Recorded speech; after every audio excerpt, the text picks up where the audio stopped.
সব শুদ্ধ নিয়ে ভবানীপুর মানুষ তার নিজের মেয়েকেই চায়।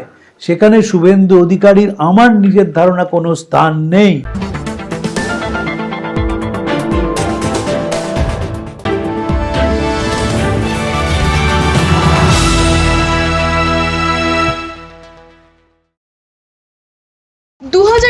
নির্বাচনে জেতেন শোভনদেব চট্টোপাধ্যায়, আর এবার ভবানীপুরে তৃণমূলের হয়ে লড়ছেন 3 বারের মুখ্যমন্ত্রী মমতা বন্দ্যোপাধ্যায়। বিরোধী পক্ষে শুভেন্দু অধিকারী। চলেছে হাড্ডাহাড্ডি লড়াই। এবার ফলাফলের পালা। জেতার চান্স কার বেশি জানালেন স্টেটসম্যানের বিশিষ্ট কোঅর্ডিনেটিং এডিটর তরুণ গোস্বামী। ভবানীপুর বিধানসভা কেন্দ্র এটি 2011 সালে তৈরি হয়। প্রথমবার এখান থেকে সুব্রত বক্সী 80,000 ভোটে জিতেছিলেন। 2021 সালে ভবানীপুর থেকে জেতেন শোভনদেব চট্টোপাধ্যায়। আপনাদের হয়তো মনে আছে যে 2021 সালে মমতা ব্যানার্জি নন্দীগ্রাম কেন্দ্রে দাঁড়ান এবং নন্দীগ্রামে তিনি পরাজিত হন শুভেন্দু অধিকারীর কাছে। তারপর তিনি বাই ইলেকশনে ভবানীপুর থেকে জেতেন 50,000 বেশি ভোটে। ভবানীপুর দুজন মুখ্যমন্ত্রীকে এই অবধি উপহার দিয়েছেন। সিদ্ধার্থ শঙ্কর রায় 2 নম্বর বেলতলা রোডে তার বাড়ি ছিল, এবং মমতা ব্যানার্জি। ভবানীপুর সম্বন্ধে বলা হয় গান তাল সুর এই নিয়ে ভবানীপুর।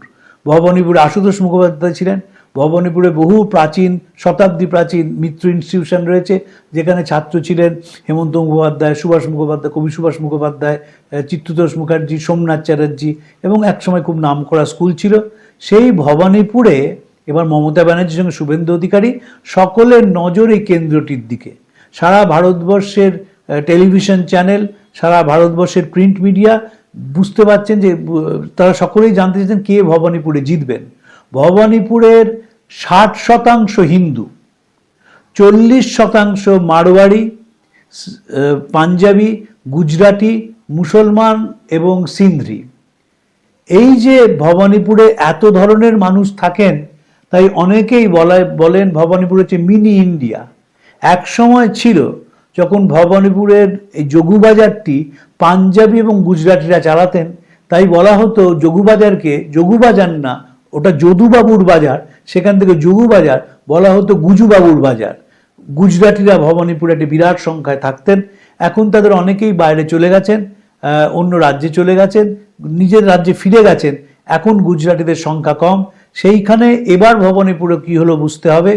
ভবানীপুরে মমতা ব্যানার্জি গত বছর 2024 সালে যে লোকসভা নির্বাচন হয়েছিল, সেই লোকসভা নির্বাচনে 4টি ওয়ার্ডে তিনি পিছিয়েছিলেন, তৃণমূল পিছিয়েছিল। 70 নম্বর ওয়ার্ড, 71 নম্বর ওয়ার্ড, 72 নম্বর ওয়ার্ড এবং 63 নম্বর ওয়ার্ড। এই 4টে ওয়ার্ডে তৃণমূল পিছিয়েছিল। এবার 63 নম্বর ওয়ার্ডে 2টি অংশ, একটি অংশে বড়লোক হিন্দুরা থাকেন, আরেকটি অংশে দরিদ্র মুসলমানরা থাকেন। কলিন লেন এবং তার বিস্তীর্ণ অঞ্চল, সেই কলিন লেন এবং তার বিস্তীর্ণ অঞ্চলে এবার জাভেদ খানকে দায়িত্ব দেওয়া হয়েছিল, যাতে তিনি সেইখানে তাদের মধ্যে প্রচার করতে পারেন, এবং তিনি খুব সফলভাবে প্রচার করেছেন। ওই অঞ্চলে জাভেদ খানরা ভীষণ তার কন্ট্রোল রয়েছে। ভবানীপুরের দায়িত্বে দুজনকে মমতা ব্যানার্জি দিয়েছিলেন, যেহেতু নিজে সবসময় থাকতে পারেননি। একজন সুব্রত বক্সী, আরেকজন ফিরহাদ হাকিম। ফিরহাদ হাকিম যদিও কলকাতা পোর্ট থেকে লড়ছেন, কিন্তু ভবানীপুরের ছেলে তিনি, চেতলার ছেলে, এবং তিনি ভবানীপুরের ডোর টু ডোর ক্যাম্পেইন থেকে শুরু করে মানুষের কাছে যাওয়া, কি তৃণমূল করেছে তার পুস্তিকা দেওয়া, বাড়ি বাড়ি যাওয়া, তিনি কাজটি করেছিলেন। মমতা ব্যানার্জি শেষ বেলায় যে 3টি রোড শো ভবানীপুরে করলেন, এবং 70 নম্বর ওয়ার্ডে যে বাড়িগুলো রয়েছে যেখানে অবাঙালিরা থাকেন, সেই বাড়িতে তিনি যে মিটিংগুলো করেছেন, আমার যারা ওখানকার কাউন্সিলর এবং তৃণমূলের যারা কর্মী, তারা বলেছেন, তারা অ্যাসিওরেন্স দিয়েছেন মমতা ব্যানার্জিকে বিরাট সংখ্যক, যে যদিও লোকসভায় তারা ভোট দিয়েছিলেন বিজেপিকে, কিন্তু বিধানসভায় তারা দিদিকেই ভোট দেবেন। এদিকে মুসলিমরা এন ব্লক তৃণমূলকে ভোট দেবে। শিখরা মনে রাখবেন, তারা অসম্ভব মমতা ব্যানার্জিকে সাপোর্ট করেন। বচন সিং সরল বলে একজন সাংবাদিক ছিলেন, সেই বচন সিং সরল যে ওখানকার যে গুরুদুয়ারা রয়েছে, সেই গুরুদুয়ারার সঙ্গে মমতা ব্যানার্জির সম্পর্ক তৈরি করে দেন, এবং সেই সম্পর্কটি এখনও আছে।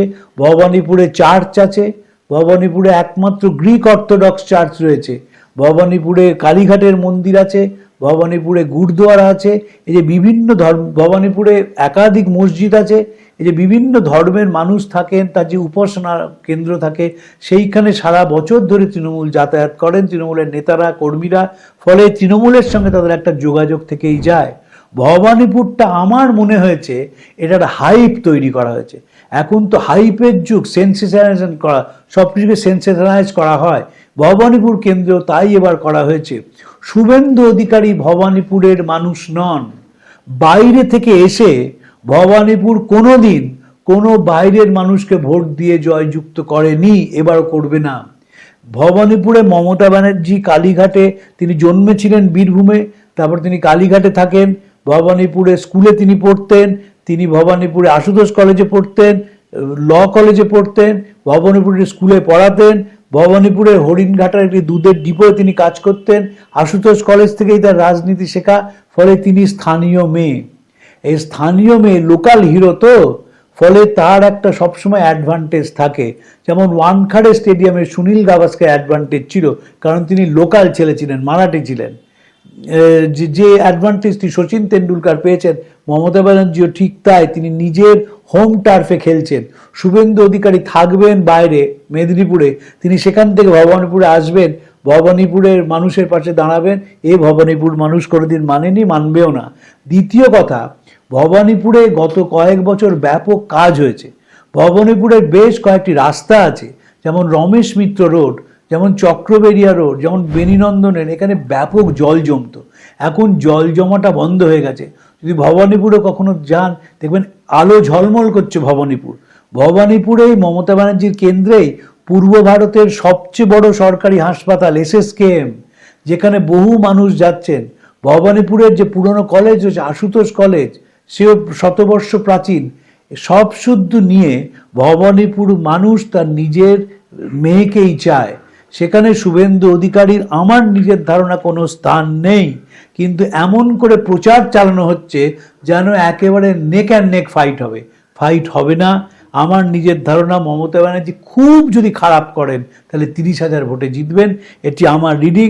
আমি ভবানীপুরের ছেলে, আমি ভবানীপুরে বড় হয়েছি, আমি ভবানীপুরের গলি তোষ্য গলি চিনি, এবং সব ঘুরে আমার যেটি মনে হয়েছে সেটি ভবানীপুর তৃণমূলেরই থাকবে, মমতা ব্যানার্জিরই থাকবে, এবং তিনি এইখান থেকে জিতে চতুর্থবারের জন্যে পশ্চিমবঙ্গের মুখ্যমন্ত্রী হবেন। আমার রিডিংটা আমি দিলাম, এবার দেখা যাবে 4 তারিখে কি হয়। তবে মনে হয় না যে আমি যা বললাম তাতে খুব একটা বেশি নড়চড় হবে।